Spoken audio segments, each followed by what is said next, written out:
મિત્રો, કોરોના વખતે મેં જોયું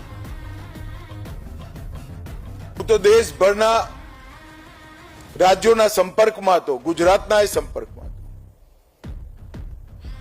પરંતુ ગુજરાત ભારતીય જનતા પાર્ટીનો એક કાર્યકર્તા પોતાના જીવની ચિંતા કર્યા વગર લોકોની વચ્ચે ક્યાંક ગરીબોને ફૂડ કીટ પહોંચાડી,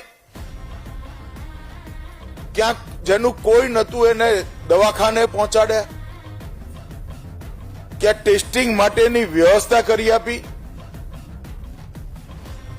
અને ક્યાંક વેક્સિનેશનની લાઈન સુચારુ રૂપે લાગે એના માટે પોતાની વેક્સિન લીધા વગર ભાજપાનો કાર્યકર્તા લાઈન સરખી કરવામાં પડ્યો. અનેક કાર્યકર્તાઓ કોરોનાની ચપેટમાં આવ્યા, ઘણા લોકોનો જીવે ગયો, પરંતુ એક સેવાની સુગંધ અને કામનો વિશ્વાસ, જવાબદારીનો વિશ્વાસ ગુજરાતની જનતાના મનમાં અર્જિત કરવાનું કામ ગુજરાત પ્રદેશ ભારતીય જનતા પાર્ટીને કર્યું. અને એનું પરિણામ જુઓ કે જેટલા મ્યુનિસિપલ કોર્પોરેશન હતા, જેટલાની ચૂંટણી થઈ, બધામાં કોંગ્રેસને ક્યાંય જગ્યા ના મળી. સુરત હોય, રાજકોટ હોય, ભાવનગર હોય, અમદાવાદ હોય, નવા બને એમાં મહેસાણા હોય, ક્યાંય કરતા ક્યાંય પહેવા નથી.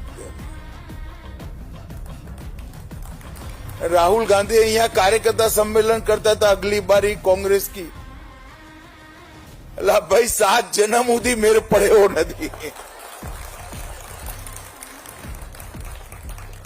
अहंकार नहीं, જરાય અહંકાર નથી. અહંકાર ભારતીય જનતા પાર્ટીના કાર્યકર્તાનો સ્વભાવ જ ના હોય, પરંતુ ભારતીય જનતા પાર્ટીના કામના આધારે, આત્મવિશ્વાસ જે આવ્યો હોય એના આધારે હું કહું છું. આપણે બધાએ જ આ જાળવી રાખવું પડે.